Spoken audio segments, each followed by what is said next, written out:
This guitar is a Gibson Super Jumbo 200, SJ-200, made about 1939. The Super Jumbo size is 17 inches, and this is a very rare guitar. This was the most expensive flat-top guitar produced by Gibson at the time, and the price was list $200 new, hence Super Jumbo 200. Many of these models that Gibson had model designations which were the original list price when new. Over time, that price changed, but the model name didn't. Obviously, today, the equivalent guitar would not be $200 list. But when it was new, $200 was a lot of money. In fact, putting that in perspective, a Martin D45 with all the pearl trim was also $200 new when this guitar was made. So this guitar new cost as much as a Martin D45. Martin made only 91 pre-World War II D45s, and Gibson made probably a similar number of the Rosewood J-200s. Extremely rare guitar, but obviously not a great seller when new. Partly, it came at a time when the economy was not good. Same as for the D45. The first one came out in 1933, and the Depression had hit, and the last one was made in 1942 of the pre-war run of 91 D45 Martins. So the entire time they were made, the economy stank. The people who did have money bought jazz-oriented guitars, arch tops rather than flat tops. But this guitar is a model that was used by people like Gene Autry, Tex Ritter, Rex Allen, a few other well-known country and Western type performers. So it had some limited success with a few artists, but overall did not sell in large quantity. As is typical of the early J-200, it has a single ring sound hole rosette, multiple bindings top and back. This is rosewood back and sides, and it's not Brazilian rosewood. It looks like Indian rosewood, and looks like and almost certainly is Indian rosewood. Gibson did use Brazilian rosewood on some Nick Lucas models and L2 models during the 1920s, and they used plenty of Brazilian rosewood bridges and fingerboards. But on the advanced jumbo models, as well as later Lucas models and the J-200s, these were almost all Indian rosewood. The J-200 early version, SJ-200 like this, also is interesting in that it has a 26-inch fingerboard scale. So from saddle to nut is 26 inches, which is the longest scale of any of the pre-World War II, or for that matter, later Gibson guitars, and is a scale no longer used by Gibson on any. It was used only on the pre-World War II SJ-200. This is an interesting bridge designed for this model with adjustable height individual saddles. These are actually bone threaded screws that fit into metal bushings, and you can raise or lower the action of each individual strings. It doesn't set intonation, it sets action for each string individually. And this is a bridge that we've encountered only on SJ-200 models. There were other models that Gibson made with open-end mustache, such as the J-55, but they did not have this type saddle.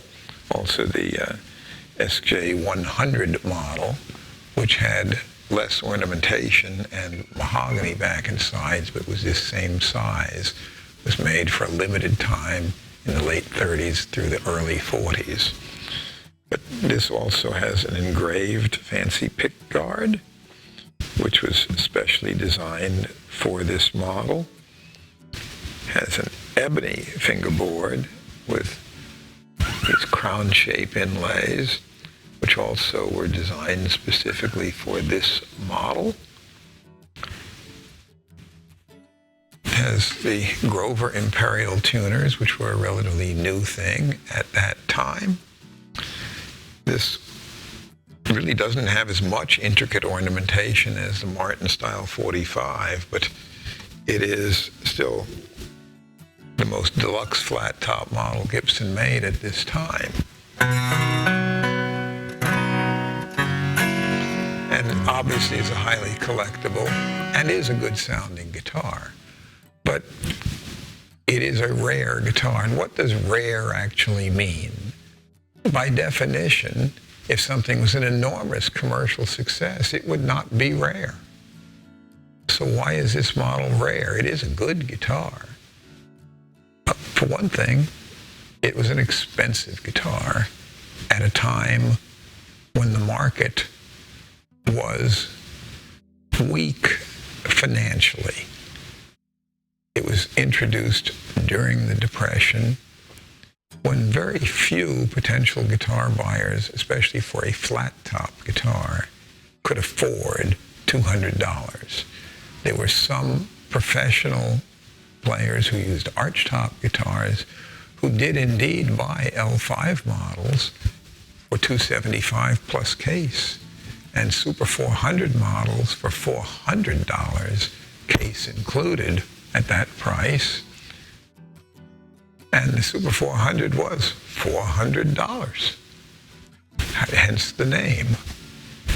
The L5 was $275 plus case. They sold in far greater quantities than this, which shows that they were used for a style of music that was more popular then than this was used for, or at least it was more popular with musicians who could afford to buy the instrument.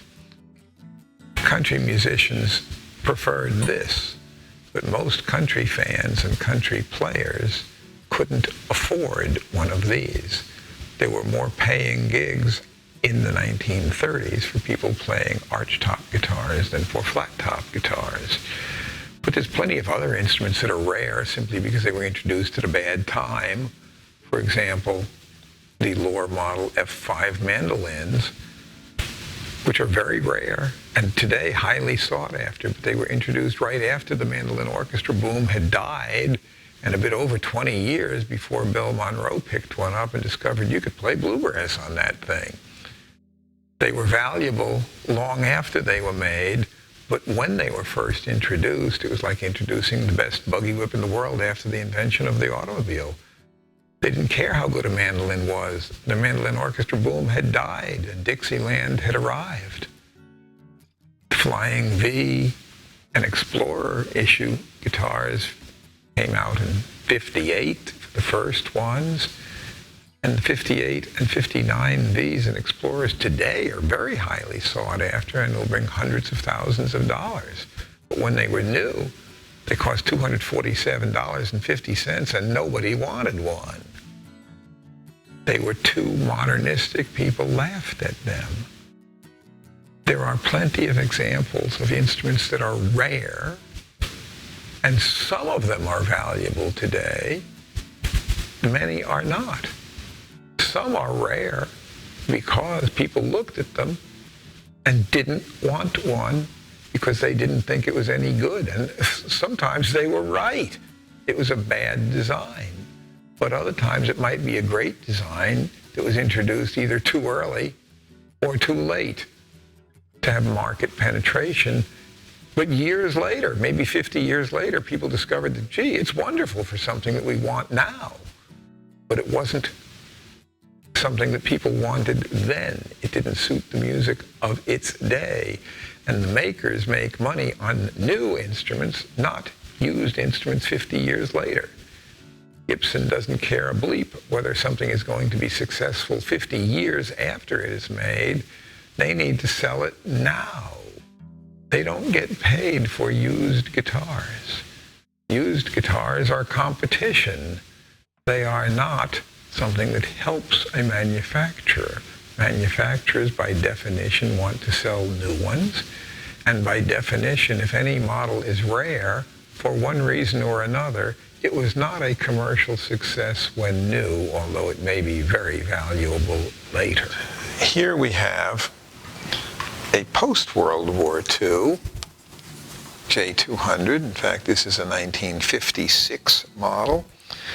You may note that the bridge design has a similar open-end mustache that I showed before, but this has a straight saddle. It doesn't have the individual screw-type adjustable saddles. The pickguard is similar, but not identical, and doesn't have the outer scribed line around it, but otherwise is very similar, but again, subtly different. It has a rosewood rather than an ebony board. The fingerboard inlays are virtually the same as before. The peghead inlay is different in that it has the post-World War II Gibson logo rather than the script logo that the earlier one has.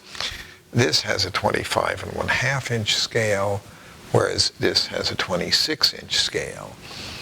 Interestingly enough, I've encountered a few of the 26-inch scale fingerboard Rosewood 200s where they screwed up, and since this was the only model with that scale, they had the bridge positioned where it should be for a 25.5-inch scale.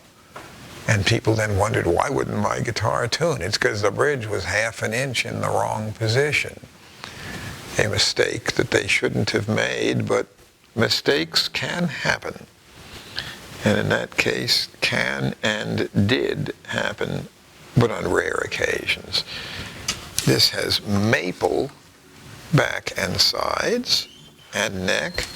This earlier one has the rosewood, but does have a maple neck, although it is stained dark to match the back and sides. So on camera, it probably looks like anything but maple, but it is maple, just with dark stain.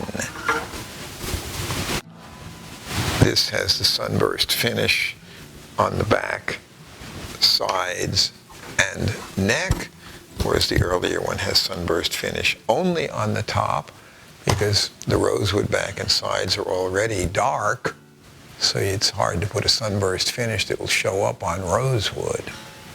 But they did stain the neck dark to match the back and sides. The sound is different.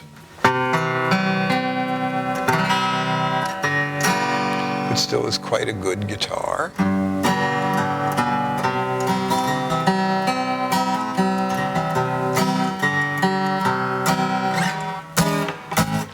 And interesting enough, in 1956, this was still the top-of-the-line guitar for Gibson.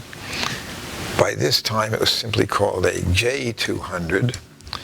Early 1950s models were still called SJ-200 on the label for Super Jumbo. But by the mid-50s, the name had switched to simply J-200. And that also avoided some confusion because SJ was also the designation for the Southern Jumbo, which was called an SJ. And to have an SJ-200 for Super Jumbo 200, and to have another guitar called an SJ that had a slope-shoulder dreadnought body was confusing, which was a good reason for shortening this name simply to J-200 rather than SJ-200. This other one we have is a natural finish maple model. This one was made in 1958, and this one has a somewhat different type of appeal. It is priced higher than our 56 model, aside from the fact that this one may look in cleaner condition, where the 56 is scratched up a bit, but still in excellent physical condition. This one was formerly owned and used by Emmylou Harris, has a letter from her. There are photos of her with this guitar. It was used on stage and in the studio. This instrument has memorabilia appeal. The memorabilia market is quite a separate and distinct market from the vintage guitar market. It is certainly possible for a vintage instrument to have memorabilia appeal. It would have been owned by somebody very significant and important. And for example, we had Maybelle Carter's L5 some years ago, and it brought a record price for any L5 I've ever heard of. But it brought it because it was hers. It had been refinished, but it also had other changes. It was refretted multiple times, did not have the original tuner's tailpiece or pick guard, but all of that is work that was done during her lifetime. And therefore, as memorabilia, as long as every change was done at her direction, and it's the way she used it for her, she had it till she died, that guitar can still have great memorabilia appeal. Or an example of Elvis Presley's earliest childhood guitar, sold at auction a couple of years back, and it brought a lot of money, but it's a guitar that was beat up in horrible condition, and it was a student Model K that was a very cheap instrument. But memorabilia collectors do not care necessarily what make, what model, how cosmetic it may be, even how structurally good it is, if it was certifiably owned by the artist they're interested in, and if it's in the condition in which the artist left it. An instrument owned by Elvis, if it has pick scratches and every one of them is certifiably Elvis's scratch, or if he carved his name with a penknife in it, that's great if you're a collector of Elvis memorabilia. It's not great if you are not an Elvis fan, or if somebody who's not a celebrity carves their name in it. The guitar's value goes very drastically down. If somebody who is a celebrity carves their name into it crudely with a pocket knife, the value may go up to a memorabilia collector. But memorabilia and the vintage instrument market are two distinctly separate, different markets. Memorabilia collectors are concerned with who owned it, not who made it. They're concerned with, is it in the condition that the celebrity left it, the condition in which he used it? Does it look like it does in the photos showing him with that guitar? They don't want something that's been modified or refinished after the celebrity died. They don't want it restored to look new. They want it to be in the condition it was in when the celebrity owned it and used it. So this is memorabilia. It's a very good guitar, but as memorabilia, it's priced significantly over what it would have had it not been owned by such a person.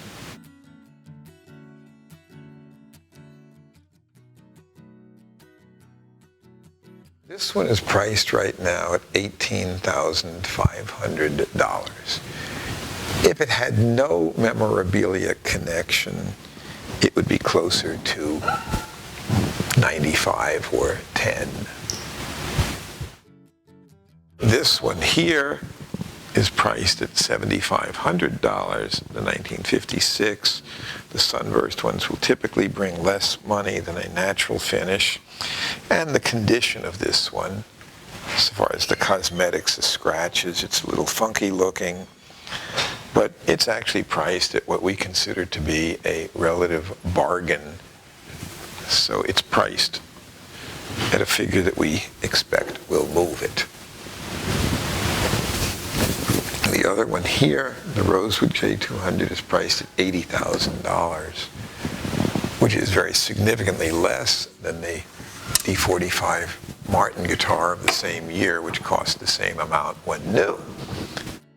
And another point worthy of note is that list price when new does not necessarily reflect in any direct ratio what something is worth now. There are numerous items that were relatively inexpensive when new that still can be quite valuable today,